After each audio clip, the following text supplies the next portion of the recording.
ವಿದ್ಯುತ್ ಹಬ್ಬ ಆಚರಣೆ ಮಾಡ್ತಾರೆ. ಅಲ್ಲಿ ಹುಟ್ಟಿ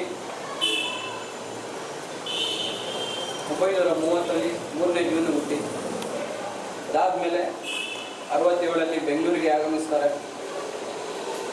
ಸತತವಾಗಿ ಕಾರ್ಮಿಕ ವಿರುದ್ಧ, ಕಾರ್ಮಿಕದ ಯಾವುದೇ ಒಂದು ಲೇಬರ್ ಆ್ಯಕ್ಟ್ ಇರಲಿ, ಒಬ್ಬ ಸೋಷಲಿಸ್ಟ್ ಲೇಬರ್ ಬಗ್ಗೆ ಹೋರಾಟ ಮಾಡೋರು ಮತ್ತು ಒಬ್ಬರು ಪತ್ರಕರ್ತರು.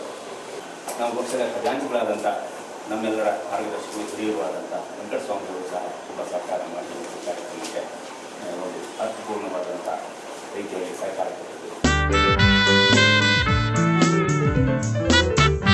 के बावजूद ये मंगलूर में जन्म लेने के बाद बेंगलुरु आए, बेंगलुरु से फिर महाराष्ट्र में इलेक्शन जीता, फिर मुजफ्फरनगर में इलेक्शन जीता, रेलवे में काम किया, रेलवे में कैसा काम करना ये बताया, सैनिक में जाने के बाद सैनिक में कैसा काम करते हैं, और एक सोशलिज्म जो है उसका इन लोगों से अगर इनसे सीखा जाए तो देश भर में जितने भी सोशलिज्म है ये ऐसे इनके एक आदर्श पे चलना है.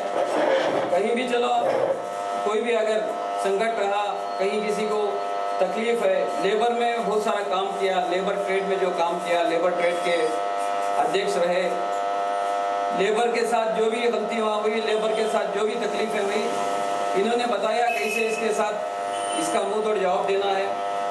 NDAನಲ್ಲಿ ವಿವಿಧ ಹಂತದಲ್ಲಿ ಅವರು ಮಂತ್ರಿಗಳಾಗಿದ್ದರು.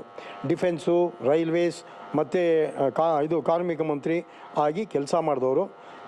ಇದು ತುಂಬ ಚೆನ್ನಾಗಿ ಕೆಲಸ ಮಾಡಿದ್ದಾರೆ. ನಮ್ಮ ಕರ್ನಾಟಕದವರೇ ಅವರು. ಕರ್ನಾಟಕದಲ್ಲಿ ಹುಟ್ಟಿ ಕರ್ನಾಟಕದಲ್ಲೇ ಬೆಳೆದು ಮಹಾರಾಷ್ಟ್ರ, ಮಧ್ಯಪ್ರದೇಶ್, ಇದು ಬಿಹಾರ್ ಇಲ್ಲೆಲ್ಲ ಸಂಚಾರ ಮಾಡಿ ಬಂದವರು. ಅವ್ರಿಗೆಲ್ಲ ಜಾಗದಲ್ಲೂ ಒಳ್ಳೆಯ ಹೆಸರಿದೆ ಅಂತ ಅವರ ಹುಟ್ಟುಹಬ್ಬವನ್ನು ಆಚರಿಸ್ತಾ ಇದ್ವಿ.